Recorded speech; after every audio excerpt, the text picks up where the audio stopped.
Agence Dunia Travel Service ako abibu nyamasegi folike ka nyesi aka sango hiji de umo au munu ye danaya takadaka au ka hiji labeni akechugo nyumana nan tara hera la ka segi hera la dumunun kay berebereli kay nam mako be je fenfena u ba bela jelen kanye donc ambu foku barkada directeur mi to ba no fe no e Amadou Maïgaye ajora jorola nyamo ya ko fenfen ajora jorola kaniso jamo la ka mago berebere ka koto mɔgɔw t'a la mɔgɔw tɛ min dɔ ka ɲɛ yira mɔgɔw la an y'o bara de sɔrɔ dunya la kumukele kɔnɔ a ko ka aw bɛɛ lajɛlen la duniya silamɛ minnu bɛ Mali kɔnɔ ani minnu sigiyɔrɔ bɛnnen don diɲɛ jamana wɛrɛw ma k'a fɔ san wɛrɛ o hiji ni o umura o baaraw labɛnw daminɛna ka ban o tumana aw minnu b'a fɛ ka hiji kɛ damu lakana ni basigi kɔnɔ agence Dunuya a kɛmɛ ko fɛɛrɛ bɛɛ lajɛlen tigɛ ka hiji kɛcogo ɲuman kalanw bɛɛ lajɛlen labɛn ka bila aw ɲɛ min ye k'a dɔn siyɔrɔ ni damu ye ka surunya aw ka bato kɛ yɔrɔw la dumuni laki ka sanuma o bi tobi ka bila aw ka bolo ka saga n'a ka waati bɛɛ lajɛlen la dɔgɔtɔrɔ jolenw olu bɛ aw nɔfɛ hiji kɛ yɔrɔ ani bato kɛ yɔrɔ wɛrɛw bɛɛ lajɛlen la yɔrɔ bɛɛ ani waati bɛɛ baw bolo kuma dɔ o ka wusa ne de sen ka di ye agence Dunia Travel Service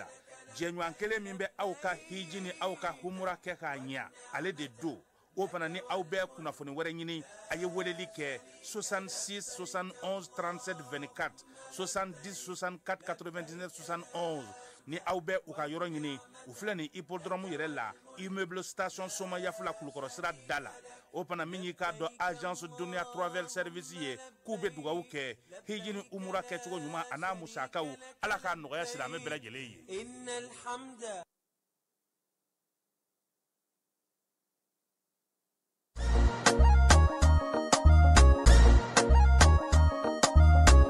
Aw bisimila hôtel Lafiya la n'i ko hôtel Lafiya wulikajɔw bolodalen don walasa aw bɛ se ka lafiya sɔrɔ cogo min na ani hakilisigi aw ka séjour la anw fɛ Mopti yan kɛrɛnkɛrɛnnenya la Mopti Sevare ka kɛ ni kurantigɛtigɛ ye min ye hôtel Lafiya Sevare ale ye wulikajɔw boloda ka se ka min ye awa fɛɛrɛ kɛrɛnkɛrɛnnen dɔw ta walasa aw bɛ se ka lafiya sɔrɔ cogo min na aw ka séjour la hôtel kɔnɔna na n'o ye ka panneau solaire installé min ye kurantigɛtigɛ o degun aw kana o ye séjour la l'hôtel yɛrɛ kɔnɔna na réservation ka kɛ kabi sisan min b'a to aw bɛ se k'aw ka séjour kɛ k'a sɔrɔ tɔɔrɔ tɛ aw kan degun tɛ aw kan hôtel Lafiya. Hôtel Lafiya ale filɛ ni Sevare Bangetaba yanni ka se aéroport sirafara ma station laban i kiniboloya fan fɛ i bi jigi o kare fɛ mètre 200 bɔɲango hôtel Lafiya ale cokolen bɛ i kiniboloya fan fɛ i bɛ se ka weleli kɛ nɛgɛjuru siraw fɛ 21 42 14 11 76 01 01 98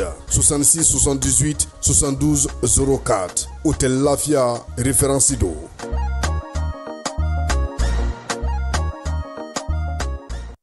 Balmao a y'a fɔ tare Agri-Sup Bamako min ye sanayɛlɛ kalanso ye sɛnɛ bangamara ale ni jɛgɛmɔ ni vétérinaire k'an ka jamana kɔnɔ a siɲɛ fɔlɔ nin y'o dayɛlɛtɔ ye Bamakɔkaw fɛ yen école supérieure privée des sciences et techniques agricoles Sotiba Bamako yan min ye maa min b'a fɛ sa ka kalan kɛ sɛnɛko ta nasira fɛ bagamara jɛgɛmɔ vétérinaire ani sɛnɛ ta sira bɛɛ lajɛlen fɛ i wasa don Agri-Sup la u n'u ka système LMD ni maa min b'a fɛ ka DUT kɛ sa ka ɲɛsin reproduction animale incinération artificielle animale ma i bɛ se ka taa ye minnu fana b'a fɛ ka licence kɛ en médecine vétérinaire olu fana bɛ se ka taa ye min ye DUT reproduction animale ale ni incinération artificielle animale o bɛɛ lajɛlen kalan bɛ kɛ Agri-Sup la Bamako tɔgɔ sɛbɛnw olu bɛ daminɛ min ye novembre kalo tile 10 ye ka taa bila sa fo min ye kalanta olu waatiw la maa minnu mana yen sugandi i kɔni b'a dɔn i bɛ wasa sɔrɔ sabula min ye baganmara jɛgɛmɔ ka taa se vétérinaire baaraw ma o bɛɛ lajɛlen bɛ kɛ yen tɔgɔ sɛbɛn siraw sa olu ni tɔgɔ sɛbɛn ko ni sɛbɛn fɛn fɛn bɛ k'a la i bɛ se ka weleli kɛ nɛgɛjuru sira la min ye 74 98 74 47 74 98 74 47 min ye Agri-Sup Bamako ye a bɛ Bamakokaw fɛ yan kɛrɛnkɛrɛnnenya la Sotiba Stade Malien ale ka ndolati kɛrɛ kɛrɛfɛ n'aw taara ye don o don k'aw bisimila ka ɲɛ Jules Jean B Kone vétérinaire do wa min ye kalanso in ye a tigi ye ale yɛrɛ ye a y'aw boli joona sabula min ye kalanyɔrɔ in ye a kalanso a hakɛw dɔnnen do yaasa aw ka se k'aw denw tɔgɔ sɛbɛn joona u ka kɛ an ma jigisigi ye. La commission des agences de voyage du Mali informe l'ensemble des pèlerins que les inscriptions pour le Hajj 2026 sont ouvertes. Elle invite toute personne désirant accomplir le Hajj 2026 d'aller s'inscrire rapidement auprès de l'agence de voyage de son choix, en insistant sur le respect des procédures établies pour sécuriser le voyage et faciliter l'obtention des documents nécessaires. La clôture des enregistrements est fixée au 31 décembre 2025. Une date butoir à ne pas franchir pour tous ceux qui souhaitent accomplir ce 5e pilier de l'islam en Arabie Saoudite. Après le 31 décembre 2025, aucune inscription ne sera autorisée. La commission invite les fidèles musulmans à aller s'inscrire dans les délais afin d'éviter les désagréments des dernières minutes. Elle rappelle que la réussite de cette organisation repose sur une anticipation des inscriptions, une meilleure coordination et une collaboration étroite entre les agences de voyage et les pèlerins. Les agences de voyage assurent qu'elles sont déjà prêtes à recevoir les inscriptions et accompagner les pèlerins tout au long du processus.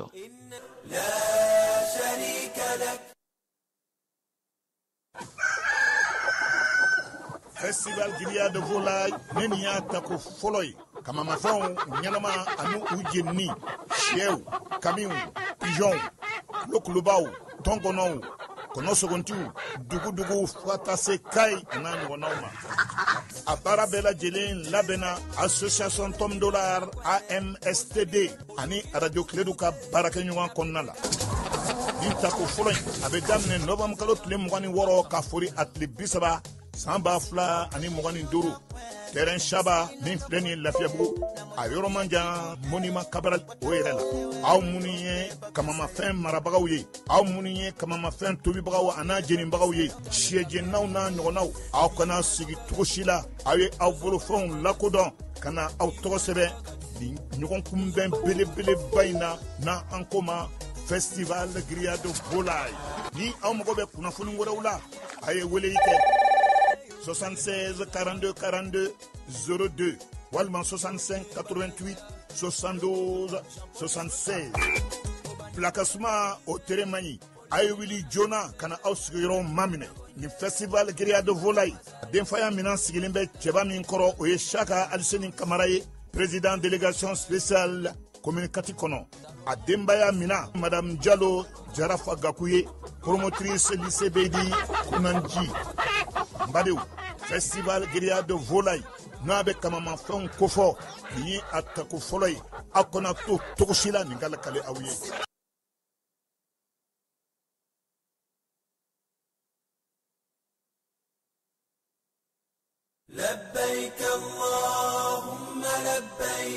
La commission des agences de voyage du Mali informe l'ensemble des pèlerins que les inscriptions pour le Hajj 2026 sont ouvertes.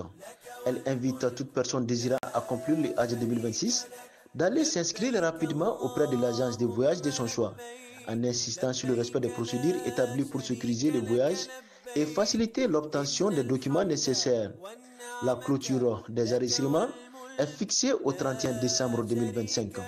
Une date butoir à ne pas franchir pour tous ceux qui souhaitent accomplir ce 5e pilier de l'islam en Arabie Saoudite. Après le 31 décembre 2025, aucune inscription ne sera autorisée. La commission invite les fidèles musulmans à aller s'inscrire dans les délais afin d'éviter les désagréments des dernières minutes. Elle rappelle que la réussite de cette organisation repose sur une anticipation des inscriptions, une meilleure coordination et une collaboration étroite entre les agences de voyage et les pèlerins. Les agences de voyage assurent qu'elles sont déjà prêtes à recevoir les inscriptions et accompagner les pèlerins tout au long du processus.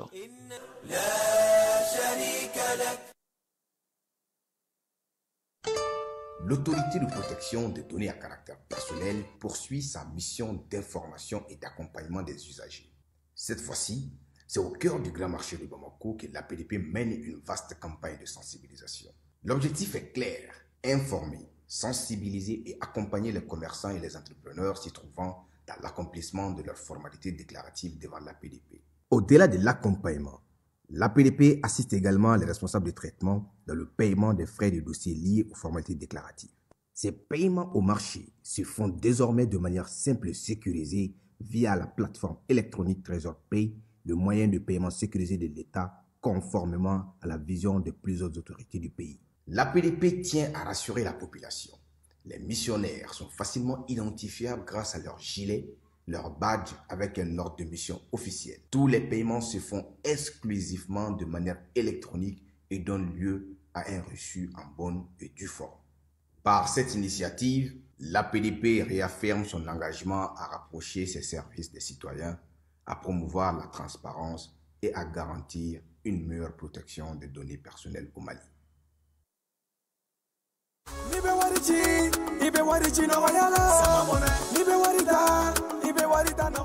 Sama mone bi malion jorona ko nu hamina ko do odela sama mone ma fen faraka wari chili musaka ka wa aka no ni mali wari chi sirobe amada o made sama mone bi do fara odi kuna warika ni wari bonisi awo ni wari bonisi koni awa sani ke o ken sama mone application yi awe wari soro aka compte bonisi la kadam ne kredi la abonnement télé fuka tase kurani di saralima ope bonisi soro ni bela naka bonisi buguna doron obse ka yelema aka sama mone konti la ka sani were ke na yi walima kata wari jebo anga la sigide no fi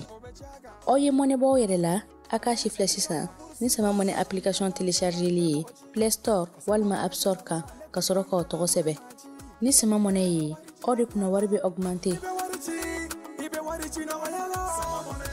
sama mone ireta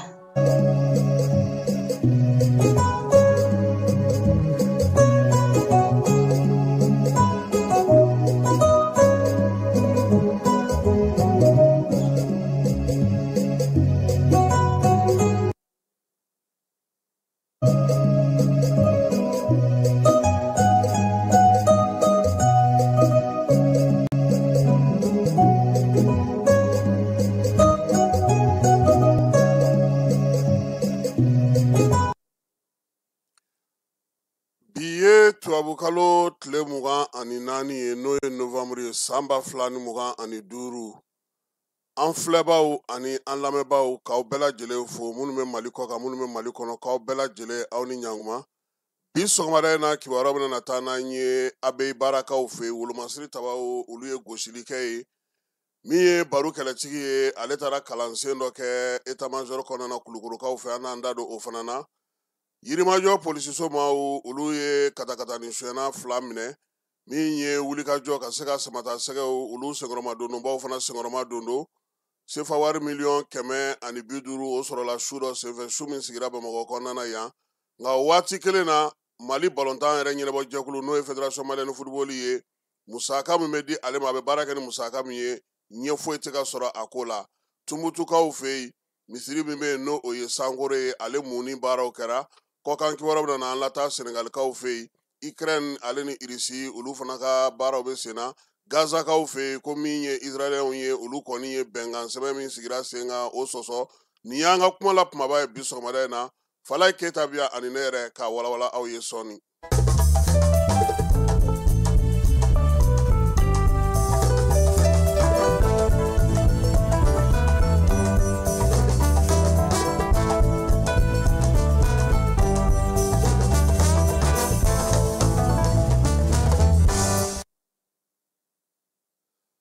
An bɛ foli kurakuraya bɛɛ lajɛlen ye dɔgɔkun daminɛ ye bi ye Ala ka a timɛko ɲuman di an bɛɛ lajɛlen ma tile hɛrɛ Ala k'a da an bɛɛ lajɛlen ma Falaye ko ni gɛlɛya bɛ Mali kɔnɔ bi o ye maliden caman kɛcogo ye waati ni waati kuma caman i b'a mɛn ko anw cira ka na sanfɛmaw fɛ Falaye kolonɛli dɔ bɛ kare kun na o ko k'a kɛ tan cogo in na Sente baarakɛyɔrɔ de maaw de ye anw ye Premier ministre nagakɔrɔ maaw de y'anw ye ministre min bɛ fanga kunna o de ɲɛmaa ye anw ye ci ka na fala ye nin bɛɛ lajɛlen i bɛ nin kuma mɛn anw ka jamanaden dɔw da ka taa maa wɛrɛw ja gosi ni o ye fala ye ko jateminɛnaw ani basigi karamɔgɔw ani maa minnu bɛ yen n'olu sɛnɛnen don kosɛbɛ fala ye olu ko n'i donna dugu o dugu kɔnɔ bɔlɔn kɔnɔnaw kɛcogo lajɛ i ka so furancɛw lajɛ i ka sokalaw lajɛ i ka sirabaw kɛcogo lajɛ a ka ca ala fɛ n'i ye min ye o la o y'o dugu maaw taabolo ye fala ye bi bamakɔ bɔlɔnw bɛ cogo di bamakɔ sigidaw bɛ cogo di bamakɔ kinw bɛ cogo di bamakɔ min ye mali ɲɛjɔyɔrɔ ye ale yɛrɛ bɛ cogo di fala ye n'i y'o ye ka ban n'i y'an ka taa ni ka segiw ye n'i y'an ka kow kɛcogo ye bɛɛ lajɛlen ko sariya ka bato bɛɛ lajɛlen ko k'a kɛ i n'a fɔ a bɛ ɲɛ cogo min nka maa si tɛ fɛ sariya ka boli ale ka fala ye n'a sera fɛn o fɛn ma o bɛ wuli ka jɔ kɛ ka ɲininkali kɛ ne ko e ka maa tɛ nin yɔrɔ in na yɛrɛ a k'a lajɛ n'a bɛ se ka kuma karisa fɛ wa o bɛɛ kɛrɛfɛ min ka jugu kosɛbɛ maa minnu bɛ faamaw kɛrɛfɛ fala ye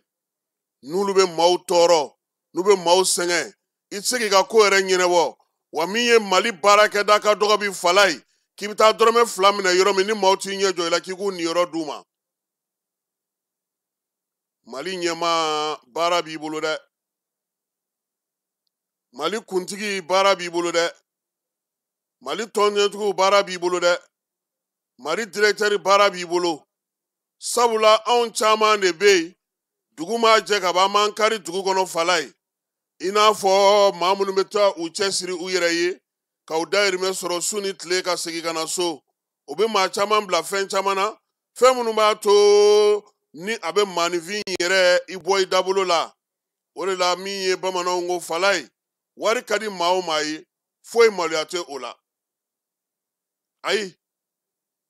bi bɛɛ bɛ girin ka bɔ n ka dɔ sɔrɔ n ka segin ni dɔ ye so sariyaw bɛ cogo di lakanaw bɛ cogo di fɛɛrɛ minnu bɛ ka sigi ɲɛmaaw fɛ fala ye su ni tile k'a bɛ diɲɛ bisimila ye a bɛ cogo di n'i ye diɲɛmaa ɲininka u b'a fɔ ko mali kɔni ka fisa ko sariya minnu bɛ mali bolo mali ɲɛmaaw kɛlen ka siginiden minnu ta u kɛlen ka fɛɛrɛ minnu sigi sen kan fala ye nka munna a tɛ lawaleya munna a tɛ labato anw yɛrɛ fanba nɔ bɛ a la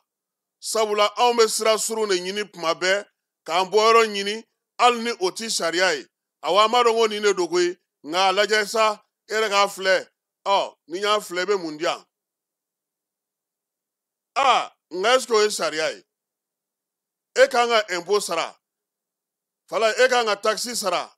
e k'an ka douane sara e k'an ka dédouanement kɛ e k'an k'i denw déclarer e k'an ka TDRL sara e k'an ka sigida i sen don sigida baara la ɲama min bɛ cɛ kare kɔnɔ dɔgɔkun kɔnɔna fɔra ko bɛɛ ka 20 di e ko ayi ko k'a lajɛ sa ko ka e ta kɛ dɔrɔmɛ 5 ye fala kare dun mana nɔgɔ kare mana tiɲɛ e de kelen bɛ wuli tuguni k'a fɔ ko e ni sigiɲɔgɔn minnu bɛ ɲɔgɔn kan i bɛ ka ɲinɛ i yɛrɛ kɔ n ko degedugunikɛla b'a ɲɛna fala k'a kunkolo t'a fan dɔ de ye nin degun in k'a daminɛ sanfɛ fo duguma nin bɛ an ka jamana in sɛgɛnna bi dɛ k'o tɛ se ka ɲɛ sɔrɔ mun na anw ka karisa de bɛ yen an bɛ don a kan sariya ko min baara kɛcogo taabolo min sigilen don sen kan an b'a ɲɔni ka bɔ o kan pewu i kelen tɛ koyi maa maa nana o ye nin kɛ nin cogo in de la yan wa n'i ma sɔn fana i bɛ taa wa maa wɛrɛ bɛ na nin nɔ na fala ye maa maa kumakan ye nin ye a bɛ maaw bila sira jugu kan i bɛ bɛɛ ye k'a fɔ ko n'i taara nin baarakɛyɔrɔ in na karisa ka jugu o y'a sariyatigi ye nka bi n'an b'a fɛ an ka segin an yɛrɛ ma n'an b'a fɛ an ka jamana ka fala ye kale kɔnɔna ta dɔrɔn i k'a lajɛ circulation ta dɔrɔn i k'a lajɛ transition min yɛrɛ nana kɔsa in na fala ye n'u ka fanga ye san 5 fana sɔrɔ mun bɛ yen ni fɛɛrɛ la n'u m'o sigi sen kan mun bɛ yen taabolo la n'u m'o sigi sen kan mun n'a tɛ ka labato sabula olu yɛrɛ bɛ maa minnu bila k'u nagakɔrɔ baarakɛlaw olu de y'a sɔsɔbaw ye olu de y'a burujabaw ye olu de b'a tiɲɛni ɲɛ yira mɔgɔw la awɔ patron bɛ sɔn tɛ sɔnni ma nka i jɔ n k'an teliya an ka nin kɛ joona yan'a ka segin ka na n'an nana n b'a ɲɛfɔ a ye fala ye maa u bɛ baarakɛyɔrɔ la mali kɔnɔ fɛn min ka d'u ye wari don nka olu yɛrɛ t'a kɛ diɲɛ kɔnɔ u bɛ maaw de bila k'a kɛ i t'u tɔgɔ mɛn i t'u jamu mɛn olu de b'a kojugu kunyanfan bɛɛ la wa sisan min yɛrɛ ka jugu n'a bɛɛ ye an ka denmisɛnnin bɛɛ kɛra fourniseur ye bɛɛ bɛ marché ɲini na filɛli ni galama mana ci ɲɔgɔn na karisa komi e ni ninnu ka surun ɲɔgɔn na i t'a lajɛ n'an bɛ se ka marché dɔ sɔrɔ bɛɛ lajɛlen ko marché an bɛ bɔ o la cogo di baara de kan ka ɲɛ yira jamanadenw na transition ka jan fala ye an ka kɛ Abulayi nali ni sisan cɛ san kelen tɛ ya san kelen kɔnɔna na Abulayi ye mun fɔ ko digitalisation ko k'a kɛ yɔrɔ jumɛn mairie k'a kɛ yɔrɔ jumɛn tribunal k'a kɛ yɔrɔ jumɛn polisi a bɛ cogo di bi jɔnni bɛ k'a bɔ a sira fɛ jɔnni mana minɛ ni polisiw ye fɛn yir'i la i bɛ taa sara tribunal la jɔnni bɛ taa bi k'a fɔ ko casier judiciaire la ko min nɔrɔlen ministre yɛrɛ ko sɔngɔ bɛna nɔrɔ fala an ma sɔngɔ yɛrɛ nɔrɔlen fana ye mun bɛ k'o bali ka kɛ hali kɔsa in na ni premier ministre yɛrɛ tun ma wuli ka t'i ɲɛ da kow kan douane ni OMAP kɔnɔna fala ye a ko tun tɛ ɲɛnabɔ mun bɛna n'o ye anw yɛrɛ de don i dalen don minnu na dɛ k'olu i ka baarakɛlaw ye dɛ olu yɛrɛ de ye ko juguma yɔrɔ ye fala ye i taara sira o sira fɛ maaw bɛ fɛɛrɛ tigɛ sugu bɛɛ la u bɛ se ka dɔ sɔrɔ cogo min k'a sɔrɔ o dun saralen don a baara kama nka anw jamanadenw yɛrɛ nɔ b'a la dɛ a ye taa fala in nɔfɛ parce que ale kɔrɔkɛ de bɛ yɔrɔ in na ye peut-être ni fala taara wala grand frère nin y'an ka patron de ye o bon i b'a lajɛ a bɛ se ka ɲɛ cogo min na sinon ne yɛrɛ bɛ baara k'ale de bolo bon grand frère b'a ɲɛ tugu e ta kan a b'a ɲɛ tugu mɔgɔ wɛrɛ ta kan o tuma na jamana yɛrɛ ta bɛ kɛ jumɛn ye sisan jamana ta bɛ kɛ jumɛn ye wa nin fɛn fɛn filɛ mankan ci la nin ye fala ye jama fanba in u tɛ min fɛ o ye tiɲɛ de ye an k'a bila sira tilennen kan o man d'u ye an ka terrain jɔra cogo di mun ye terrain jɔ munna an ka sirabaw mana daminɛ o tɛ laban munna mun layidu bɛ taa mɔgɔ ye a tɛ se ka kɛ minnu b'u bila a la minnu b'u kunna fala ye n'i y'a jurujanw ta k'a lajɛ a bɛɛ sɔrɔ ni nafoloko de ye e bɛ taa marché sɔrɔ k'e ka taa baara kɛ ko baarakɛ yɔrɔ min na e kan ka marché sɔrɔ ye fala ye n'u kan ka wari bɔ ka d'e ma o directeur bɛ mɔgɔ bila k'a f'e ɲɛna e ka dɔ di olu b'o tila u ni ɲɔgɔn cɛ e ka tila ka taa baara kɛ o gitɔrɔn bɛ ɲɛ cogo di o baara bɛ o kɔlɔn bɛ kɛ ɲɛ cogo di o nɛgɛjuru sira bɛ ɲɛ cogo di o fɛɛrɛ bɛ se ka sigi sen kan cogo di fala ni ɲɛmɔgɔw ko kow ka kɛ o kɛcogo la u yɛrɛ ka sɔn ka bɔ ka t'u lakɔlɔsi bi fɛɛrɛ joli talen don Mali jamana kɔnɔ yaasa mɔgɔw ka se ka lafiya mun na taa dɔgɔtɔrɔso la segukaw tulo bɛ na segu dɔgɔtɔrɔso bɛ degun min na bi fala ye ala kelen pe de b'a dɔn o don ko a tɛ dɔgɔkun fila bɔ muso dɔ taara n'a den ye fajirida fɛ a taara minnu sɔrɔ garidi la ye fala ye a ko olu ma n nana ni den ye olu ko k'a ka taa pédiatrie la a taara pédiatrie la olu ko olu tɛ o kama koyi pédiatrie mɔgɔw bɛ so ni ko kɛra de olu bɛ wele olu fana b'u da k'u ka sunɔgɔ kɛ fala ye o bɛ se ka ɲɛnɛ jɔnni b'o kunna ye k'o b'o ko ɲɛnabɔ munna o t'o ko kɛ sira fɛ nin damandan de faralen ni ɲɔgɔn kan an k'an ɲɛ tugu a kan an k'an ɲɛ tugu a kan an k'a to tan cogo la an ka nin ɲɛ an ka nin lajɛ an yɛrɛ ni ɲɔgɔn cɛ an ka nin de bɛ k'an ka jamana bali ka taa ɲɛ fala ye a belebele anw jamanadenw yɛrɛ don an soma mana sigiyɔrɔ la ka ban an yɛrɛ de bɛ pere k'a don dingɛ kɔnɔ wa n'a binna a bɔra o jɔyɔrɔ la an de kelen bɛ tila tuguni ka fɔ fala ye wa a kun ka dɔrɔmɛ tɛ sɔrɔ koyi k'a sɔrɔ a ye min ɲɛ e ye ala de b'a dɔn fala ye anw fɛ yan min ka gɛlɛn kosɛbɛ bɛnkan sigira cogo o cogo a labatoli de ka gɛlɛn san dɔ la anw kan ka taa faransi mali ka ɲɛnajɛ dɔ tun bɛ yen u y'an wele ko komi mali délégation do fala ye k'an ka na faransi ambassade la an ka na visa minɛ u bɛ ɲ'an ma han anw ye mɔgɔ 15 ye u ko k'an k'an jija fala ye ko 8 heures ka an sɔrɔ yen i b'a dɔn 8 heures an mɔgɔ joli sɔrɔ yen maa 5 journaliste 3 artiste 2 u ye visa d'olu ma tuma min na anw bɛ ka bɔ tɔ ninnu bɛ ka na de ko non k'olu ka heure ye heure de ko sɔsɔli fo cogo wa u y'a daturu la k'a da jaba la o visa kelen u m'a sɔrɔ dɛ fala ye jamana kan ka kɛ ten de ɲangini tɛ yɔrɔ o yɔrɔ a tɛ yira mɔgɔw la yɔrɔ o yɔrɔ nin tɛ bɛn wari dun ni wari ŋanamu ni wari minɛ o ma ban jamana o jamana kɔnɔ maaw m'a dɔn k'a fɔ ko u bɛɛ lajɛlen ka hɛrɛw sirilen don ɲɔgɔn na yɔrɔ min na n'a lafiyara a bɛ s'an bɛɛ de ma ni kiiri tigɛra ka ɲɛ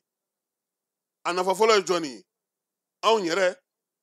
bi e ka bɔ i ka ja e bɛ se ka don kiiritigɛlaw kan e bɛ se k'i seko ni damayira bɛɛ lajɛlen kɛ mɛ don la i ka surun fana o bi CBE dɔgɔtɔrɔso la e bɛ se ka taa dɔgɔtɔrɔsobaw la bi CBE e denw bɛ ekɔliso ɲɛnamaw kɔnɔna na nka e yɛrɛ kalanna min jamana kalanso jamana nafolo jamana sew jamana dugaw o de kɛra kɛ e kɛ fɛn ye nka bi e ko k'e ɲɛ tɛna ye jamana ta ye fɔlɔ ye ne kɔni bɛ min f'u ɲɛna min y'an degun nin bɛɛ la o y'an ka kanw donbaliya ye ba la sariya ninnu caman bɛ yen a bɛ walikanw na dɛ n'an m'an ka kanw don ba la an bɛ ka fɛn o fɛn kɛ a bɛɛ ye fu ye fɔlɔ i bɛ taa sariyaso de la i selen u b'a f'i ɲɛna ko maa si tɛ yen min tɛ kiiri dɔn kiiri bɛ kan jumɛn na kiiri sɛbɛn bɛ kan jumɛn na i bɛ taa dɔgɔtɔrɔso de la a bɛ f'i ɲɛna ko ayi an ka protocole ye nin ye e b'o dɔn cogo di ni degun min sɔrɔ nka ni kalanso bɛ kɛ maaw kunna ɲɛfɔli bɛ kɛ maaw ye u ka kanw na u bɛ se k'a faamu cogo min n'an m'an ka kanw don ba la an ye fɛn o fɛn ta k'an b'a fɔ a ka ɲɛ a tɛ ɲɛ wa falayi duguba tɛ bɛɛ sigiyɔrɔ ye dɛ fo mɔgɔw k'o faamuya duguba bɛɛ sigiyɔrɔ tɛ quartier dɔ bɛ aw fanfɛla la ye Korofina fulakɛ dɔ nana a nadon fɔlɔ a y'i sigi soda la banni dɔ tun b'a bolo a y'o banni siri u ka yiri la o kɔfɛ a ye tabalinin daminɛ tabalinin nana yiriwa a ye tɔlisɔnni jɔ tɔlisɔnni nana yiriwa a ye saribɔn feere yɔrɔ k'o kɛrɛfɛ ka sira filancɛ fan minɛ ni mɔbiliw nana fo ka turu cɛ o saba mana kɛ kare min kɔnɔ mɔgɔ bɛ tɛmɛ cogo di fo mɔgɔw k'o de dɔn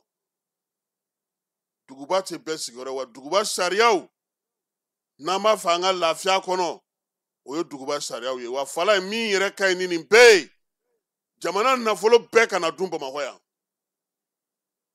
n'u ye Bamakɔ kɔni kɛ jamana nafolo bɛɛ fara baarakɛyɔrɔ ye u k'u sigi n'a ye don la Bamakɔ bɛ pɛrɛn de a tɛ se ka labɛn dɛ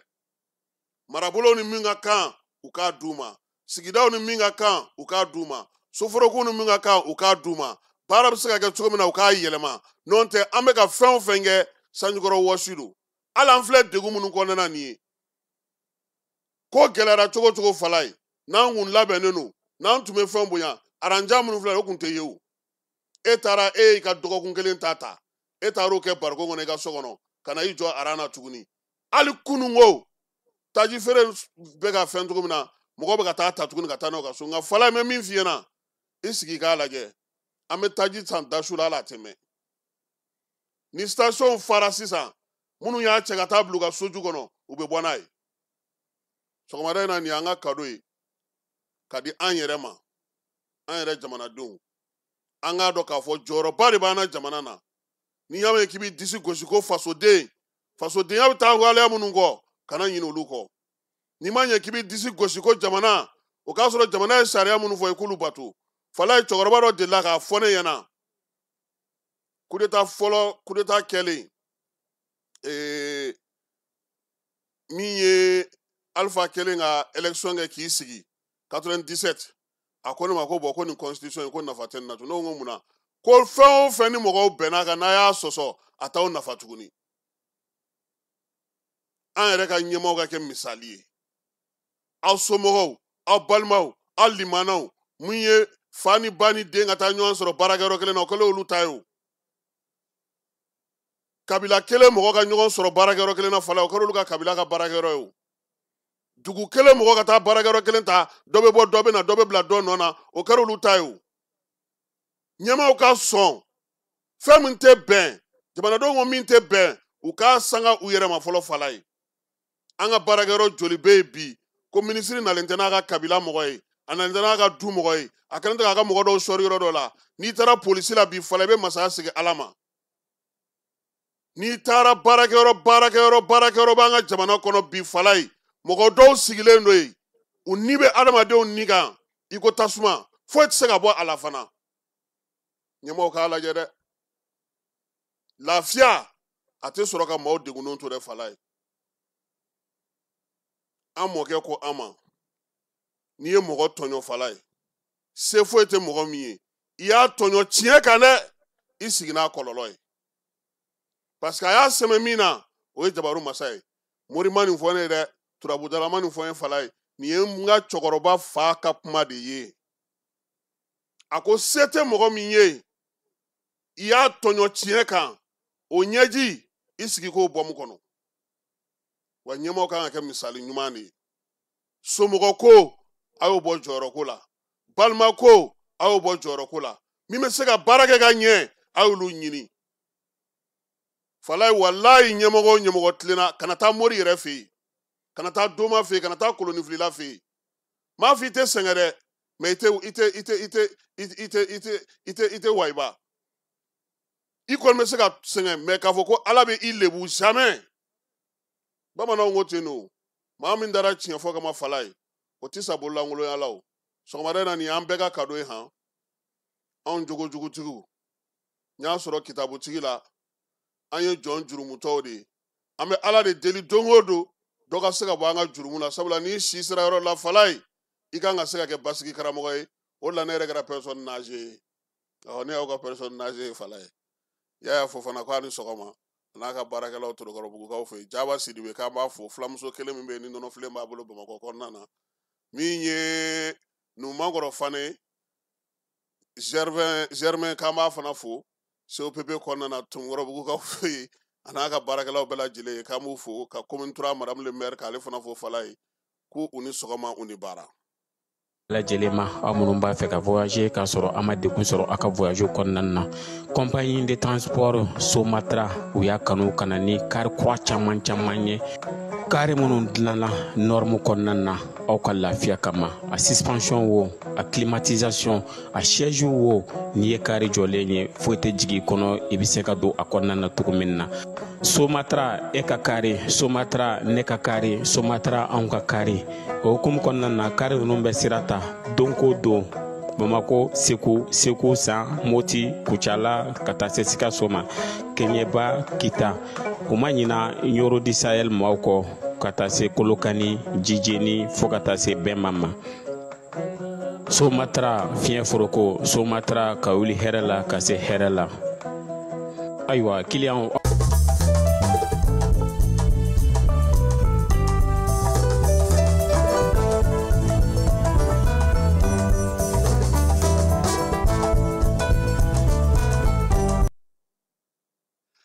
Wolomasiri tabaw ka ɲɛma n'o ye baro kɛlɛtigi ye ko juma tɛmɛnen min ye armée ye ale ye wulikajɔ belebeleba kɛ kɛrɛnkɛrɛnnenya la Kidal marabolo la Sangolo sanfɛla la fala ye munumunu salo senfɛ Bamacɔlen jugawale kɛbaw u kun kɛlen ka taa mobili dɔ dogo kilomɛtiri 5 basi dɔ jukɔrɔla la Abe Barakaw fɛ yen o tɛ Iyad ka faaba ye sa wa Abe Bara ye o ye Iyad ka faaba ye dɛ gosili min kɛra ye fala ye mina minnu tun bɛ armée y'a bɛɛ lajɛlen kɛ bugurumugu ye ka taa n'a yɛrɛ ye Bamacɔlen jɛkulu dɔw fana tun bɛ yen olu fana kun korilen don a fasuruna fana olu fana bɔ baara la min ye baro kɛlɛtigi ye ko k'a da bɛɛ lajɛlen tulo kan ko min ye Bamacɔlen jugawale kɛlɛli ye a baaraw bɛ ka to sen na Mali fantan ani 4 bɛɛ lajɛlen fɛ basigi ni lafiya kɔnɔna na armée ale ka wulikajɔw bɛ sen na baro kɛlɛtigi a yɛrɛ tun bɛ kɛrɛnkɛrɛnnenya la Kulukorokaw fɛ yen Kulukoro kalanso min bɛ yen n'an b'a fɔ ma ko EMIA nin kalo in tile 21 a taara ye hakili falen kalan min ye k'i ka dɔntaw ɲɛfɔ denmisɛnnin minnu ye n'olu kan ka wolomasiri tabaw ka jɔyɔrɔ ta don nataw kɔnɔna na tilennenya ni daliya o baara kɔnɔna na sɔrɔdasi kalanso minnu b'an ka jamana kɔnɔ o bɛɛ ɲɛma n'o ye général de brigade Musa Yɔrɔ Kante ale tun bɛ kɛnɛ kan min ye finitigi ɲɛmaabaw fana bɛɛ lajɛlen tun bɛ kɛnɛ kan baro kɛlɛtigi ye kuma dantigɛ n'a a yɛrɛ ka seko n'a ka dɔnko n'a ka wulikajɔ n'a ka baara kɛcogo ye u ka kɛ misali ye sifin minnu bolo bi n'olu bɛna an ka sɔrɔdasiya baaraw kɛ a ye misali caman di baara kɛcogo la wolomasiri tabaw yɛrɛ bɛ se k'u cɛsiri cogo di maguwa minnu bɛ nin waati na ka kɛ ni Bamacɔlen jugawale kɛbaw ye a ye fɛɛrɛ dɔw fana f'u ye k'a ɲini u fɛ don nataw la olu de kan ka wulikajɔ ni cɛsiri kɛ o tɛ taa fiyewu bɛn kelenya ale ni bolo ni ɲɔgɔnma hukumu kɔnɔna na u bɛ taa kɛnɛ minnu kan k'olu dɔn ala kari kuma tɛ nin waati na kɛlɛ bolo yɛlɛmalen don an t'an jɔ ka ɲɔgɔn filɛ ka ɲɔgɔn kɛru fala ye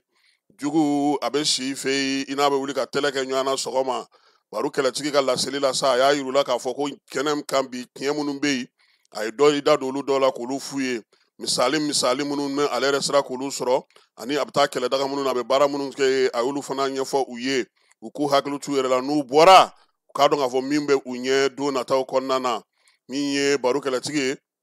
o ye général division Umaru Baru Jara ye fala ye CMK a ye sɔrɔsiya yɛrɛ taabolo sɔrɔsicɛ yɛrɛ donkan sɔrɔsikɛ yɛrɛ bɛ ŋuna ni fɛn minnu ye a n'a taabolo ye min a ti sɔn mun ma a n'a kan ka min kɛ o ye ka fɛn bɛɛ lajɛlen bila min sanfɛ o ye jamana ye o kana bin drapeau kana bin bɛɛ ni kelenya ka sabati wulikajɔ ka se ka kɛ a ko a dalen d'u la ni ala sɔnna a ma kalan bɛ kuncɛ yɔrɔ o yɔrɔ o b'a sɔrɔ ale ɲɔgɔnna wɛrɛw fana nana ka na ɲɛfɔli k'u ye u ka se ka taa misali la cogo min na ka baara kɛ ka ɲɛ fala ye joyilakaw fɛ yen bɛlɛkɔkaw olu bɛ ka nkamu gosi u ko nin waati in na k'olu kɔni degunnen don dɛ maa minnu bɛ yen n'olu ye kerecɛn diinɛ maaw ye k'a ɲininen n'u fɛ sa k'u k'u ka batokɛyɔrɔw bila pewu u ka yɛlɛma silamɛya la kabini juin kalo nin ko damanda in bɛ bɛlɛkɔkaw olu dala ye bɛlɛkɔ dugudenw u yɛrɛ y'a yira sa k'a fɔ k'u tɛ se ka sigi tan min ye bamancɔlen juguya wale kɛbaa ninnu ye fala ye kabini juin kalo u nana daga olu dala u tun sigilen don kungo kɔnɔnaw la ani tukɔrɔlaw la u tɛ se maa ma maa tɛ se u ma u yɛrɛ ko k'olu ka sira tɛ maa fɛ u tun bɛ taa dɔgɔdonyaw yɛrɛ kan n'o ye bɛlɛkɔ dɔgɔ yɛrɛ ye u tun b'o jɔ ka n'u ka minɛnw san ka taa ni a ye nka kabini novembre kalo in daminɛna fala ye u wulikajɔ kɛ ka ɲɛsin alimamilakaw ma dugu dɔw kɔnɔna na dugu min bɛ yen n'o ye kutula ye ntiya bɔnkɔrɔ wani ani bugula u y'a ɲini olu alimamiw fɛ fala ye k'u ka jaga fara ɲɔgɔn kan dugudenw ka jaga k'u ka o bila olu ɲɛ u y'a ye sa dugu dɔ fana bɛ yen n'o ye gengena ye ale kɔni gengena filala ale kerecɛnw ka ca kosɛbɛ fala ye ko k'a fɔ olu ɲɛna sa kabini nin kalo in tɛmɛnen ye k'u ka yɛlɛma silamɛya la fala ye wa min ye u ka kɛlɛkɛcɛ farinw u k'olu ɲini n'u tɛ se k'o kɛ sefa wari 4,000,000 u k'o da fiɲɛ fɛ yaasa u bɛ se ka lafiya cogo min u y'a yira sa k'a fɔ ko min ye u ka jaga kɔni ye a bɛ bɔ dɛ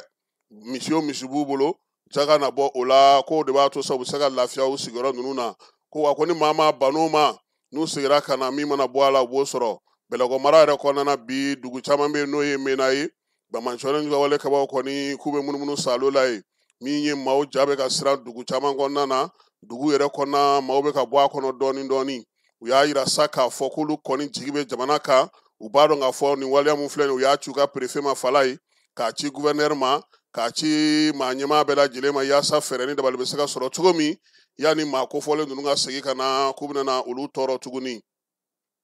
n'an bɔra yen musa aga siratumani fala ye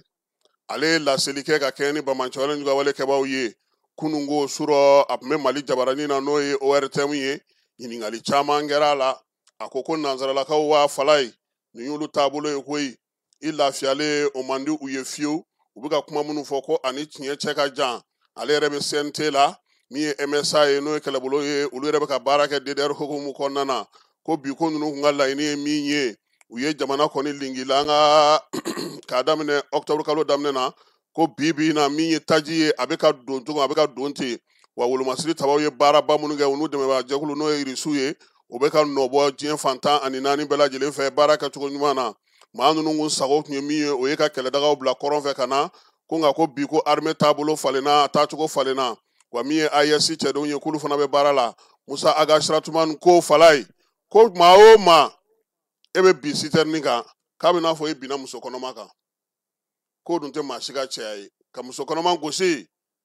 k'o tɛ kamalenkɔrɔ si ka cɛya ye ko wa ko sini maaw ko n'o y'a sɔrɔ de o nisɔndiya kun ye k'u bɛ ka nisɔndiya fu ka sabula nafa foyi tɛ o la a kɔni y'a yira sa bi mali bɛ ka taa sira min fɛ cɛsiri ka kɛ dugudenw k'u cɛsiri kosɛbɛ yaasa degun min filɛ nin ye a bɛ se ka tɛmɛ cogo min na sabula mali a delilen don nin ko ninnu na ale yɛrɛ bolo nin kɔni nin y'u ka barabila fɔli de ye sa nin kɔfɛ ale ɲɛ t'a la u bɛna se ka min wɛrɛ kɛ jamana in na tuguni sabula u tun bɛ kɔrɔnfɛ yan fan fɛ u bɔr'o la ka na jamana cɛmancɛ la sisan u nana yan fan fɛ sabula u tɛ se ka se wolomasiri tabaw ka dagaw ma u bɛ ka nin baara mun kɛ bi ko nin ye ka armée kɔni k'ale bɔ a dabolo la ko nka k'ale b'a dɔn bamancɔlen juguya kɛbaw u ka kow laban a sera o yɔrɔ de la sabula armée ale fana ye taabolo falen an ka jamana kɔnɔ fala ka kɛ n'o ko kelen ye hali bi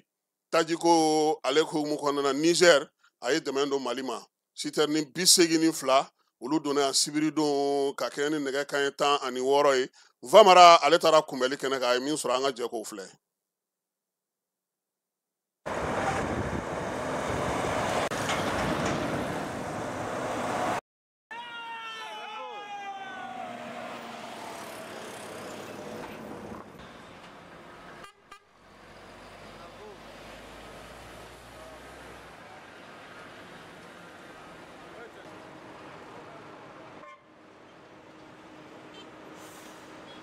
foli ani tantoli an bɛ o lase ASC peuple bɛɛ ma nin waati in na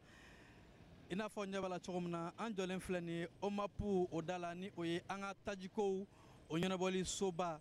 ka sanga ni bi sibiridonya ye novembre kalo tile 22 an ka jamana ani ASC jamana ka boloɲɔgɔnma kɔnɔna la jamana saba ninnu ɲɛmaaw ni o ye général d'armée Assimi Goïta ka taa se capitaine Ibrahima Traoré ani général d'armée Abdramane Tiani olu ye hakilina min ta ka fara ɲɔgɔn kan ka se ka sira caman bɔ ɲɛtaa sira lakanako sira ɲɔgɔn dɛmɛ ani ɲɔgɔn jigitugu sira o kɔnɔna la ka sanga ni tajiko gɛlɛya mun ni o bɛ anw ka jamana da la Niger jamana ɲɛmaa Abdramane Tiani ale de ye hakilina ta ka citerne 80 ɲɔgɔnw ka o bila ka n'o di an ka jamana ma ko yaasa ASC ɲɔgɔn dɛmɛ ani jɛkulu in sigikun ye mun ye an bɛɛ lajɛlen ka se ka kɛ kɔnɔkulu jɛlen ye ka ɲɛtaa siraw bɛɛ lajɛlen bɔ ɲɔgɔn fɛ nin ye o hakilina ɲumanba de ye nin ye olu de dontɔla ye wa a citerne bɛɛ lajɛlen escorte a kɛra ka bɔ Niger faba ɲaamɛ kɔnɔ fo kana se Bamako yan nɔ alhamdulilayi ka sɔrɔ foyi ma bɔ a la sans aucun incident donc nin ye o citerne dontɔla ye Bamako an filɛ nin ye OMAPU da la fɛn min ye escorte ye ka bɔ ASC ka fintigila ka bolo kelen kelen kan ni o ye force unifiée olu de bɛ ka ni citerne ninnu ka o escorter ka bɔ Niger kana fɔ Mali kɔnɔ an bɛ waati min na ko bi force unifiée de l'ASC ni o ye an ka cɛbalenw ye an ɲɛ b'a la cogo min na mototigiw ka fara mobilitigiw kan olu de ye convoi ka escorter ka bɔ Niger fo kana se Mali kɔnɔ yan nɔ fo ka se Bamako yan nɔ ka sɔrɔ convoi ninnu chauffeurs fo ka taa se convoi maa bɛɛ lajɛlen baasi tɛ u si nin na nin kɛra nisɔndiyaba ye an ka jamana kɔnɔ bi an ka jamana ɲɛmaayaso ani fo ka taa se minisiriso caman olu nana ka na se ka ni citerne ninnu ka u kunbɛn ka bonya ani karama ka di général d'armée Abdramane Tiani ma ale mun n'a ye baara kɛ ni a bɛ don ASC ka ɲɔgɔn dɛmɛ ni ɲɔgɔn jigitigiw kadira kɔnɔ bawo jɛkulu in sigila ni laɲini de kama jɛkulu in sigira k'a fɔ ko an ka kɛ cɛ kelen ni muso kelen denw ye ni gɛlɛya ye mun sɔrɔ bɛɛ ka fara ɲɔgɔn kan ka se ka u ka gɛlɛya ka a furakɛ nin ye o sira ɲumanba de ye escorte bɛ ka kɛ fɛn mun ye jamana saba bɛɛ lajɛlen an ka kɛlɛbolo kelen ni o ye force unifiée ye wa mobilitigiw fo ka taa se mototigiw ma ni o ye kɛlɛbolo mun bɛ ni olu bɛ yaala moto kɔnɔ ka ASC jamana dancɛ saba bɛɛ lajɛlen lakana o mototigiw bɛɛ lajɛlen bɛ nin kɛnɛ in kan donc nin kɛra nisɔndiyakoba ye bi sibiri in na Bamako kɔnɔna yan nɔ citerne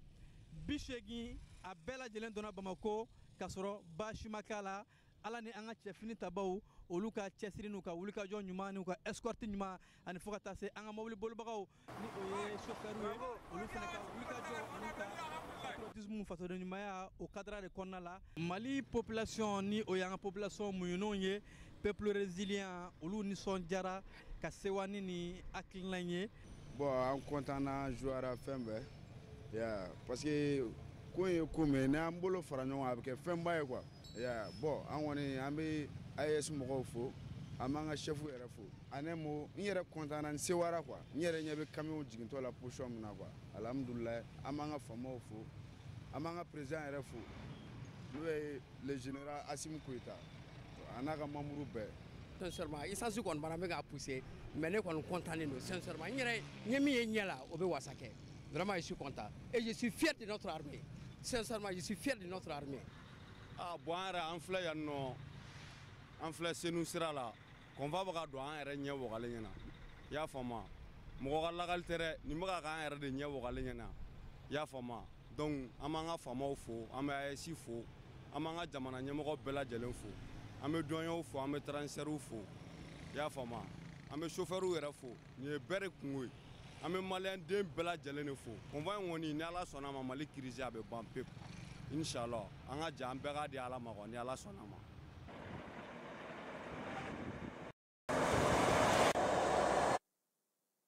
a citerne 82 kilomɛtiri 1400 u y'o de taama ka bɔ Ɲame ka don Bamako kɔnɔna na ka tɛmɛ min ye Burkina Faso fɛ citerne ninnu bɛɛ lajɛlen u nana u bɛ Bamako kɔni kɔnɔna na nin waati na minisiri min y'u kunbɛn sa o ye Musa Alassane Diallo n'o ye Musa Galabu ye jago minisiri a ye bondamasegin kɛ ka min ye tanuni kɛ ka ɲɛsin Niger maaw ma Niger wolomasiri tabaw ni AES taw u ye wulikajɔ min kɛ ka se ka na ni nin citerne ye ale yɛrɛ bolo AES sigikunba dɔ ye nin ye douane fana kɔnɔna na sa douane directeur adjoint ale fana tun bɛ kɛnɛ kan ye n'o ye Agboya ye ka taa fara sira m'ale kan olu bɛɛ lajɛlen ye taji ninnu kɔni ko sɛgɛsɛgɛ polisilakaw yirimajɔ polisiso ma n'o o ɲɛmaa yɛrɛ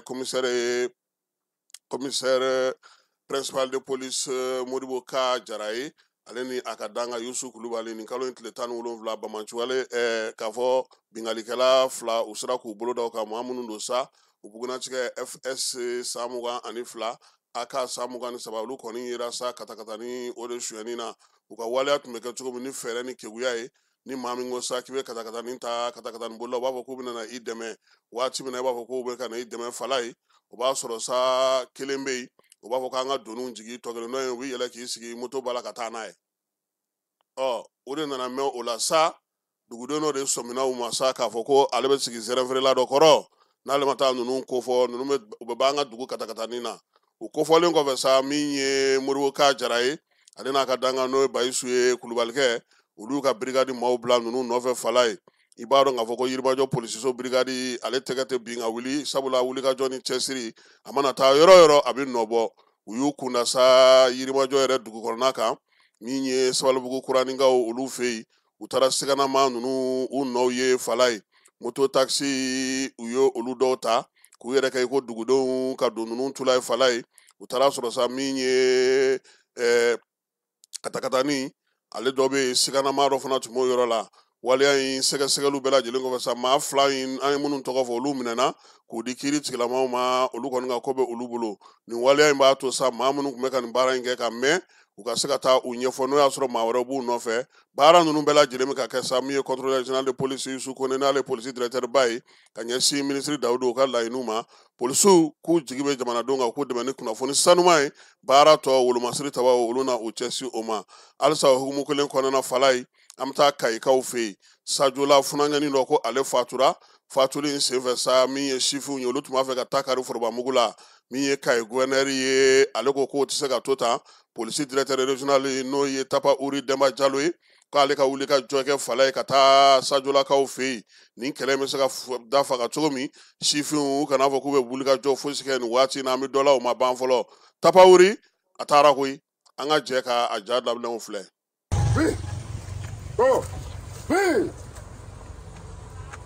Commissaire divisionnaire de police populaire.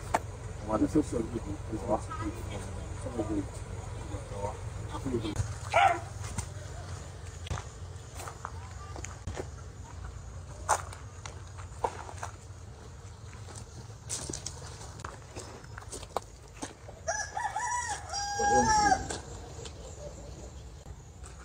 Commissaire de police, les hommes en place pour le début du travail. À vos ordres, monsieur le secrétaire.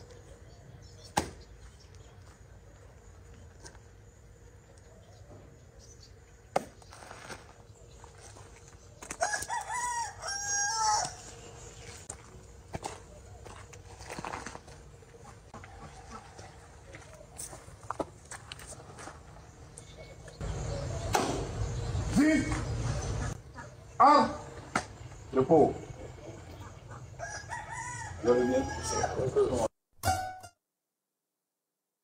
ayiwa fala ye min ye Tapa Uri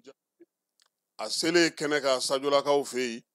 maa min n'o ye gouverneur o y'a bila ka taa ci min na a taara fɔlɔ ka t'i dantigɛ olu ka préfet ka yɔrɔ la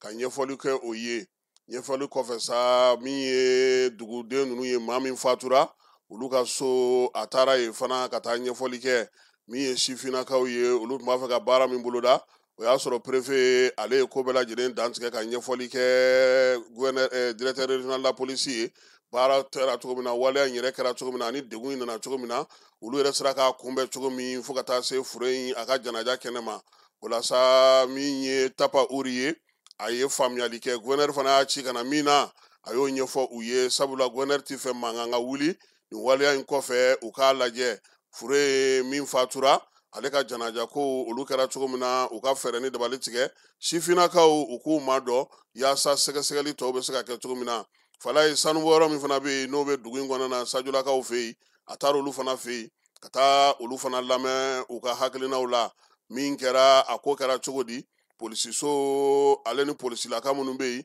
lakana ko bɛɛ lajɛlen tun bɛ olu de bolo a ko hukumu kɔnɔna na min ye Tapa Uri ye a ye donbolokɛ fala ye fure in ale yɛrɛ somaw ye jamana ɲɛmaw n'o ye gouverneur ye ale tɔgɔ la k'u k'o fara u ka janaja minɛnw kan o de kɔfɛ sa a ka sɔrɔ ka taa min ye sajola sanubɔyɔrɔ in na sanubɔyɔrɔ in ka taa kuma olu fana mɔgɔw fɛ yaasa cogoya min na fɛɛrɛ ni dabali bɛ se ka tigɛ waleya min kɛlen filɛ ni a ɲɔgɔnna wɛrɛ kana kɛ sabula n'i ye ko in jateminɛ Fala ye a furugufurugu kuma cayara kayikaw ka jeunesse ɲɛma min bɛ n'o ye Adama ye ale fana tun bɛ Tapa Uri nɔfɛ taama in na pour que ka se k'a fɔ CNJ mɔgɔ minnu bɛ u ka dugu ninnu kɔnɔna na olu ka se k'u mada baara in yɛrɛ kɛcogo ɲuman kama sa min ni mɔgɔ ninnu fana o fana y'u ka dayɛlɛ ka ɲɛfɔli kɛ sabula Fala ye funteni a wuli man gɛlɛ koyi fɔɲɔgɔnkɔ ale yɔrɔnin kelen de ye wa kunbɛli ni hakili ma kɛ ka baara kɛ a bɛ gɛlɛya kosɛbɛ nka ɲɔgɔn faamuya yera ko la min ye Tapa Uri ye an b'a yɛrɛ fo k'a waleɲuman dɔn n'o ye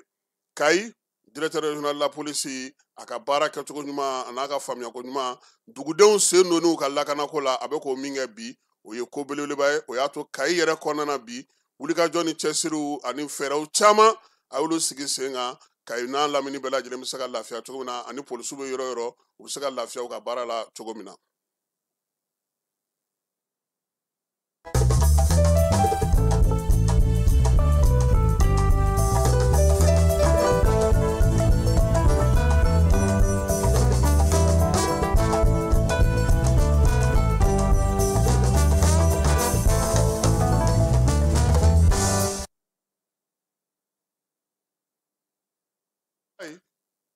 Ko Aigle kan ka taa Maroc Coupe d'Afrique kɛnɛ kan bɛɛ bɛ k'i labɛn tiɲɛ na Samata Seko yɛrɛ bɛ k'u labɛn u senkɔrɔma donnobaw olu fana bɛ k'u labɛn o la sa min ye ministre min bɛ farikolo ɲɛnajɛ kunna n'o ye Abdul Kasim Fɔnba ye ale ye su dɔ ɲɛnɛmayali baara kɛ kɛrɛnkɛrɛnnenya la su min n'o sigikun ye sa ka se ka Samata Seko senkɔrɔma donnobaw k'olu fana dɛmɛ ni musaka ye o la sa maa 300 ɲɔgɔnna o de taara su in kɛnɛ kan jɛkulu kɛrɛnkɛrɛnnen min taara ka se ka su in baara kɛ u y'a yira sa k'a fɔ k'u kɔni sera ka avion billet u kan ka avion billet 150 de ɲini Fala ye yaasa maa minnu bɛ yen n'olu b'a fɛ ka taa Marocaw fɛ ka taa sɛgɛw olu senkɔrɔma donno olu bɛ se ka taa cogo min na min ye taacogo ɲuman segicogo ɲuman o kan ka kɛ sira min fɛ sa o donbolo o de kɛra k'a daminɛ sefa wari 2000 la Fala ye ka taa se miliyɔn ma o de sɔrɔla su in kɔnɔna na sɛkiw fana dira maa dɔw fana nana n'u ka dɔnbolo ye kɛnɛ kan ye k'a di dɛrɛgɛtema la commission maaw ma Fala ye ko su kɔnɔna na u kɔni y'a yira sa k'a fɔ ko min ye baara kɛcogo ye donbolo dɔw sɔrɔla min ye denmisɛn maa minnu kan ka taa kɛnɛ kan n'o ye sokɔnɔma dondolaw ye Fala ye ko billet 500 o kɔni o sɔrɔla u ye yaasa n'u sera Maroc u na se ka baara kɛ n'o ye commission ko fana ko maa minnu kan ka taa Fala ye ɲɔ bɛ ɲɔbugu ta k'an b'a la dɛ ko n'i b'a fɛ ka taa ka billet sɔrɔ wari minnu sɔrɔtɔ filɛ i sen ka yaala Fala ye a k'a sɔrɔ fɔlɔ passeport b'i bolo passeport min ni kalo 6 b'a n'a banni cɛ o y'a fɔlɔ ye filanan ye mun ye i bɛ taa jigin dunanjigiso min kɔnɔ i ka o réservation papier i ka réservation papier fana sɔrɔ n'o ye hôtel ye o fana mana tɛmɛ ka bɔ yen i ka dugutaa sɛbɛn sabula n'i bɛ taa Maroc sɛbɛn dɔ bɛ yen u b'a fɔ ma ko AVM i ka t'o ta o fana ka kɛ a bɛrɛ bɛnnen don ka bɛn ni Coupe d'Afrique waati ye min ye i ka certificat médical k'a fɔ ko bana foyi t'i la i bɛ t'o ta centre de médecine sport la Kuluju la Sugununkura la Fala ye i b'o fana sɛbɛn fana yira o de kɔfɛ sa u bɛ sɔrɔ ka na maa mana se ka o sɛbɛn bɛɛ lajɛlen sɔrɔ u bɛna tirage de kɛ olu fana ni ɲɔgɔn cɛ sɛbɛn sɔrɔli t'i talen fana ye dɛ tirage bɛna tila ka kɛ tuguni maaw ni ɲɔgɔn cɛ minnu bɛ se ka sen ye nin ko in na ko su in kɔnɔna na Fala ye sefa wari 150 n'a kunkanfɛ o sera k'o sɔrɔ min ye 100 sira la sa u bɛ bɛn 75 ma sabula u tun bɛ ka 1,200,000 de ɲini min ye maa wɛrɛw bɛ yen sa olu ko k'olu b'a fɛ k'u dɛmɛ baara in na yaasa su in bɛ se ka ja cogo min na minisiri ka laseli la a ye maaw fo ka fédération mɔgɔw fo maa minnu ye dili kɛ k'olu yɛrɛ fo bɛɛ lajɛlen ka wulikajɔ n'i ka cɛsiri la su in ale sigicogo ɲuman na a y'a yira fana k'a fɔ ko min ye malidenw ye u ka wulikajɔ n'u ka cɛsiri k'olu fana fo la kɛrɛnkɛrɛnnenya la min ye su in yɛrɛ tɔgɔ denfaya tun bɛ maa min bolo Fala ye o ye Chateau ye n'o ye Aissata Cissé ni bɛɛ lajɛlen b'a wele ko Chateau n'o ye Sani furumuso ye ale yɛrɛ ye 1,38 di han a yɛrɛ tɔgɔ la a ka denbaya tɔgɔ la a n'a limanaw tɔgɔ la ko aw ka Kongo dɔnkilidala in tɔgɔ ye di Ipupa wa n t'a dɔn jumɛn k'o fana ye 1,10 di Fala ye tɔw fana ye dɔ di Malitel ale fana ko k'ale ka wari mun kan ka don nin ko in na k'a bɛ taa se sefa wari $72,000 ma ale bɛna mun don a ko la sabula ale kan ka baara dɔw kɛ ka basiw sigi yan Coupe d'Afrique wagati ani ka fɛɛrɛ dɔw tigɛ taa ni ka segin hukumu kɔnɔna na ale fana y'o dantigɛli kɛ ko ɲuman t'a ɲuman segin wari k'a ti ka kɛ ka Aigle dɛmɛ dɛ fala ye supporters de ka wari don i b'o danfara dɔn wa Aigle dɛmɛni hukumu kɔnɔna na Orange Mali de bɛ yen nin ye move de ye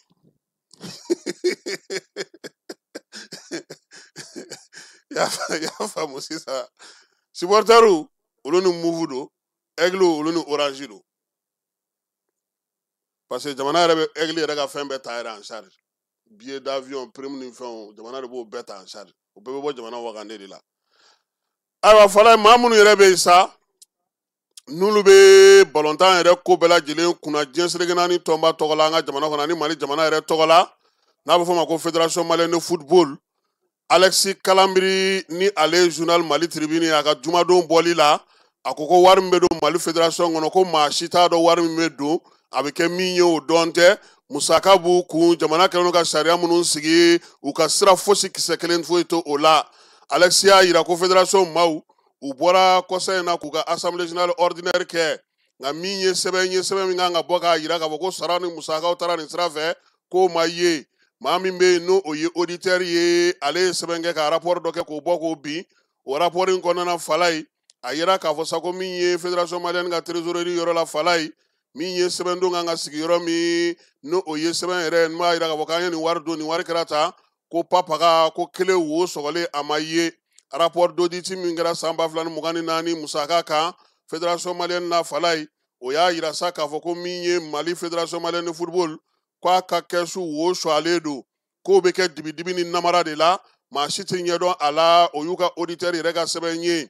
Alexis ka fasiri la a ko n'i dun y'a jateminɛ fala ye u ka tunɔ ka ca dɛ Fédération a bɛ sɔrɔ yɛrɛ de kɛ koyi nka k'a fɔ ko sariya de ko tan u ka sira kisɛ kelen tɛ o la commissaire aux comptes olu fana y'a jira sa k'a fɔ ko sɛbɛn minnu bɔlen filɛ nin n'u taara n'o y'u ka AG kɛnɛ ka fala ye olu ma jɛn n'o ye dɛ o sifuru minnu b'o kɔnɔna na taa si sigilen tɛ kisɛ kelen kan k'a fɔ ko min bɛ se ka taa sɛgɛsɛgɛ ka bɛn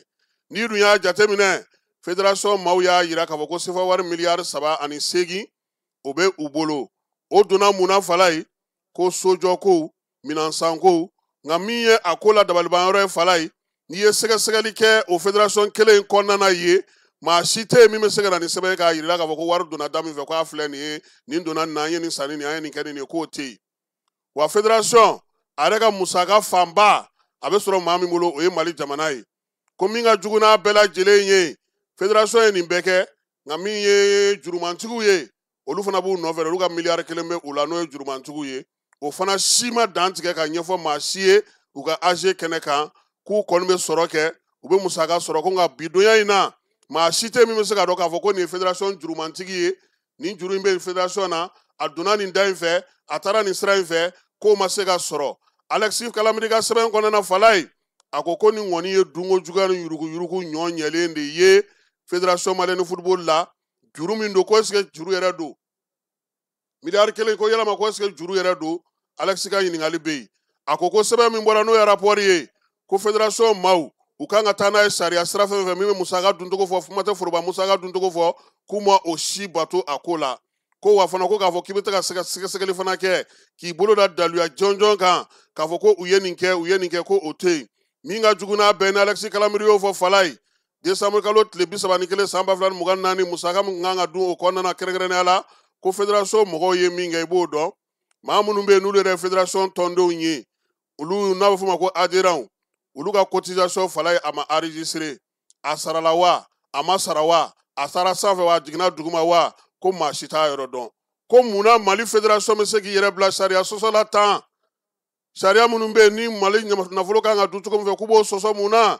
ko ɲininkali gɛlɛn bɛ yen nka Alexis Kalambiri ko a kɛra cɛ ye o a kɛra muso ye o maa min bɛ k'u senkɔrɔma don dibidibi la fala ye u bɛna na bɔ ni olu ye ko sabula Fédération in yɛrɛ ko a ka musaka la miliyari 2 ni kunkanfɛn $297 o b'a sanfɛ fala ye o kɔrɔ ko wari b'u kun nka wari min don a donyɔrɔ a taa yɔrɔ a musaka kɛ yɔrɔ sariya ko cogo min an ka jamana kɔnɔ Mali fédération mago foyi t'o la ko ɲininkali kelen pewu ko jɔnni bɛ ka ninnu lakɔlɔsi jɔnni bɛ k'a to ni u tɛ se ka baara kɛ sariya la Alexis Kalamiri a ye nin sɛbɛn juma tɛmɛnen Mali Tribune ale kɔnɔ an ye sɛbɛn in an y'a ta ka bɔ yen fala ye.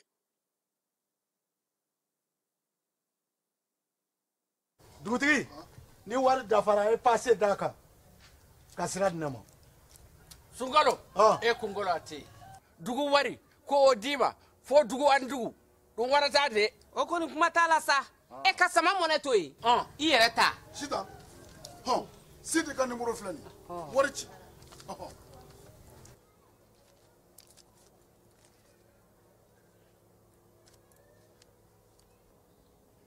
Wari sera.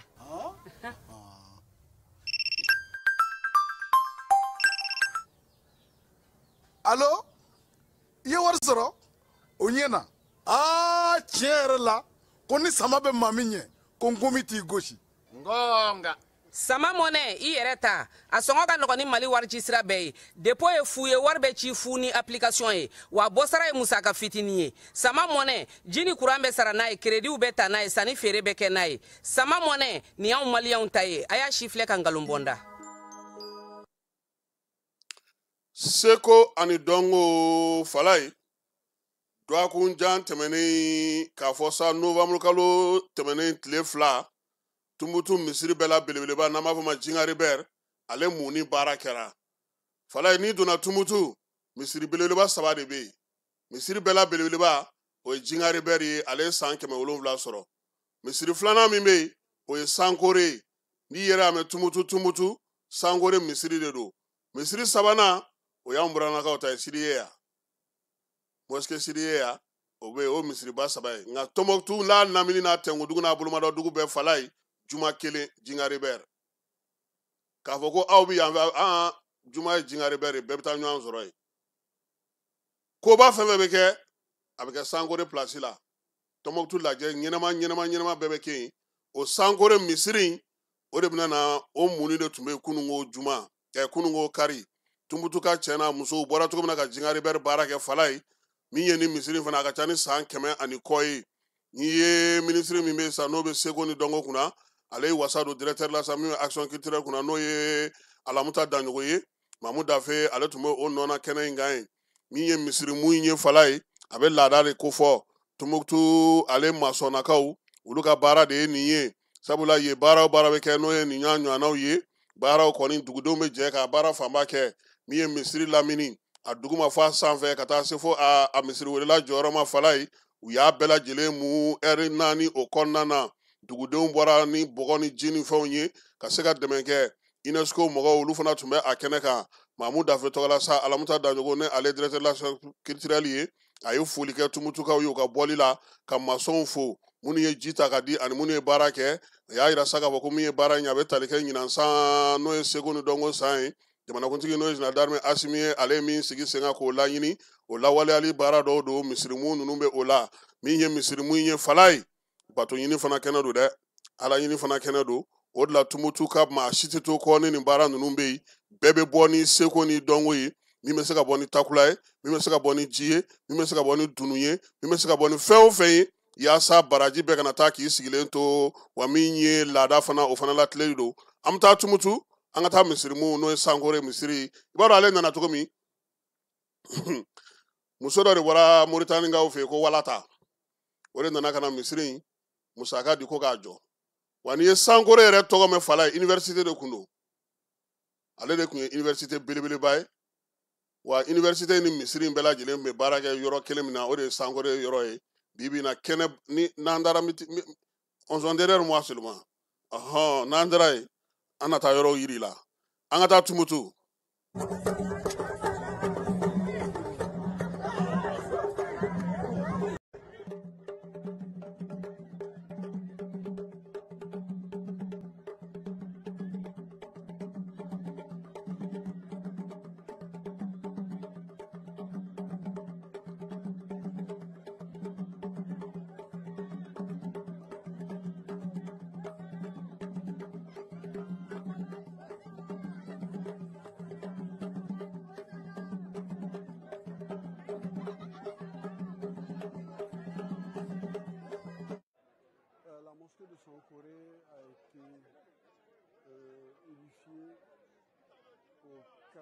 15e siècle, entre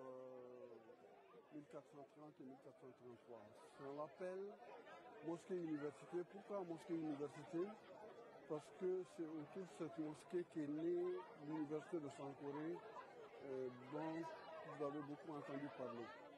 Donc à cette époque-là, la mosquée a été édifiée par une femme venue de Mauritanie, précisément de Walata, et qui a consacré une partie de sa fortune à l'édification de cette mosquée sur cette place. Vous voyez, c'est juché sur une sorte de promontoire, sur une élévation. Donc il fallait, à l'époque il n'y avait ni micro, ni haut-parleur, et il fallait trouver un endroit élevé où l'appel du muezzin pouvait être entendu de très loin. Donc par la suite, tous les grands érudites de la ville, Ahmed Baba, Mohamed Bagayego, Alpha Moya, Al-Aqib surtout, ont officié dans cette mosquée comme imam. Ensuite, il y a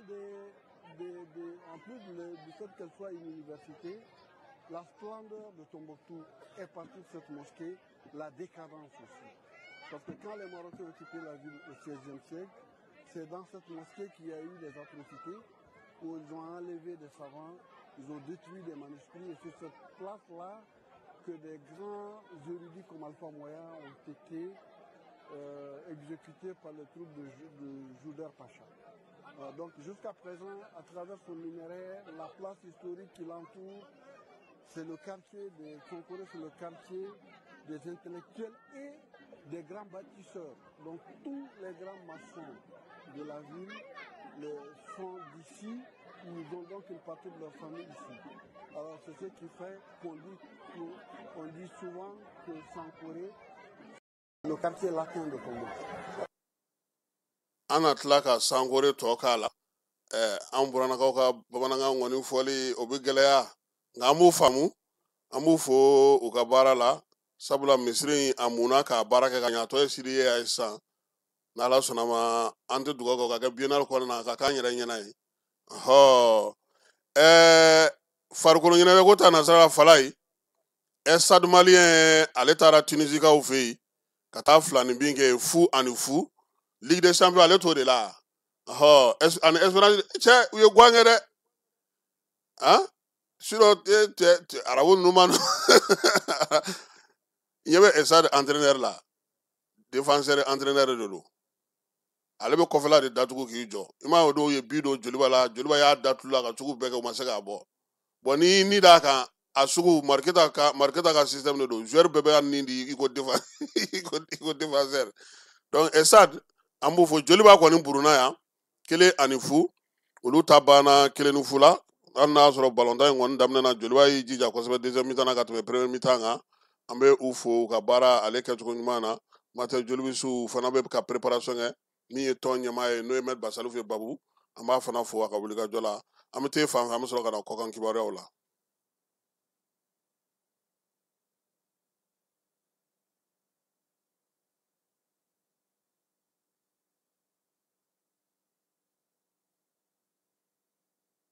bɛɛ lajɛlen ma aw minnu b'a fɛ ka voyager k'a sɔrɔ a ma degun sɔrɔ a ka voyage kɔnɔna na compagnie de transport Somatra u y'a kanu ka na ni kari kura caman ye kari minnu dilanna norme kɔnɔna na aw ka lafiya kama a suspension wo a climatisation a siège wo n'i ye kari jɔlen ye foyi tɛ jigin i kɔnɔ i bɛ se ka don a kɔnɔna na cogo min na Somatra e ka kari Somatra ne ka kari Somatra anw ka kari o hukumu kɔnɔna na kari ninnu bɛ sira ta don ko don Bamako Segu San Moti Kucala ka taa se Sikaso ma Keɲeba Kita o ma ɲina Yoro di Sahel maaw kɔ ka taa se Kolokani Jijeni fo ka taa se Bɛnma ma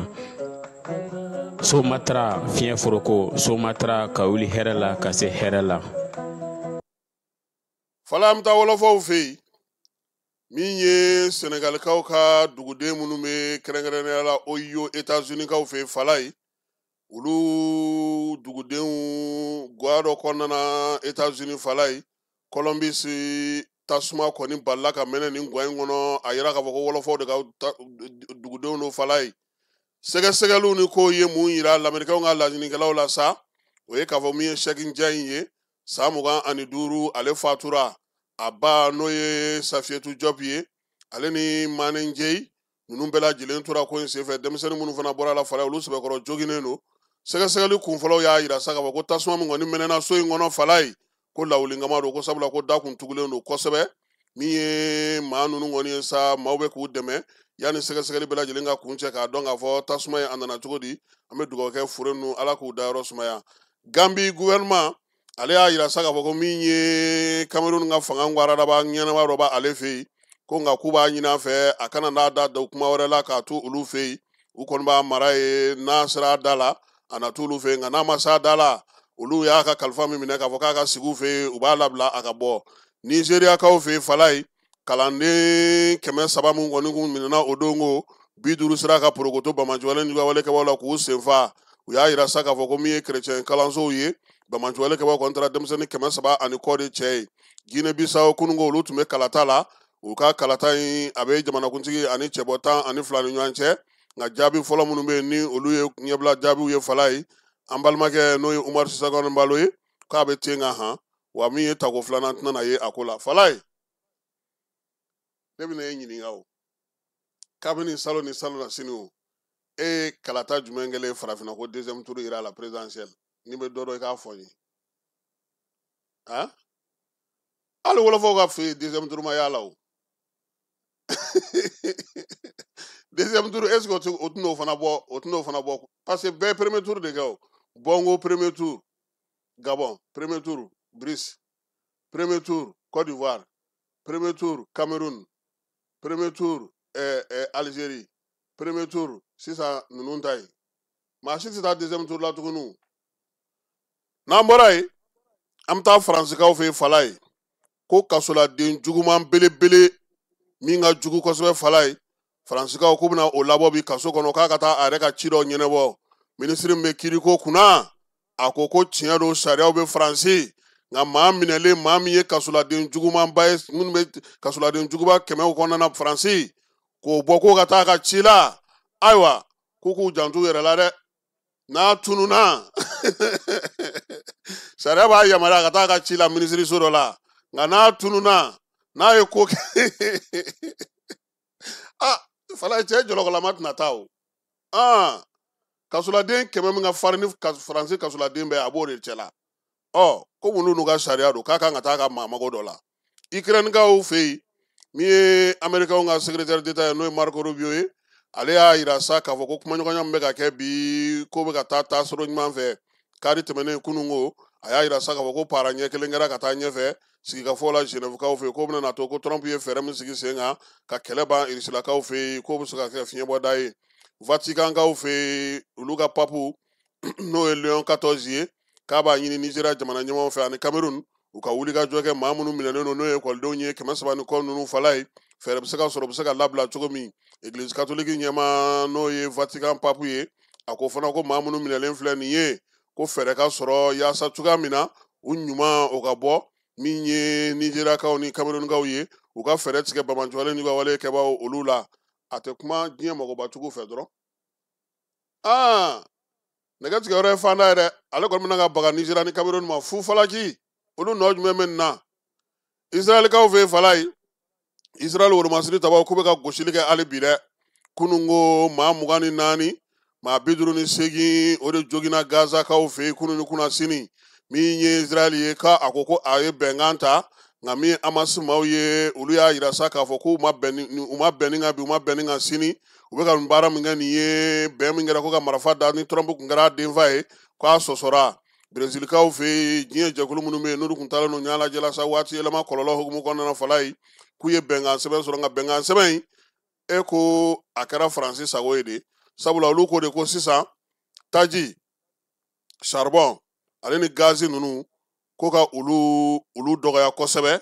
ka fɛɛrɛ kura ɲini u la nka o kɔni bɛnn'a kan nanzara jamanaw kɔni ma jɛn ni a ye hali n'o y'a sɔrɔ olu jɛnnen don diɲɛ waati yɛlɛma kɔlɔlɔ kɛlɛliko la nka baara kan ka taa sira min fɛ jamana 200 in ma se ka o sɛbɛn kɔni o fana sɔrɔ fɔlɔ nin bɛ dan sigi sɔgɔmada in na ta la min dira aw ma Falaye Keyita a ne yɛrɛ fɛ an bɛ dugawu kɛ sa ko ala ka tile hɛrɛ caya ala ka sababu ɲuman k'an ye dɔgɔkun timɛko ɲuman ala k'a da ni silamɛ bɛɛ lajɛlen ma a k'an bɛn waati wɛrɛ.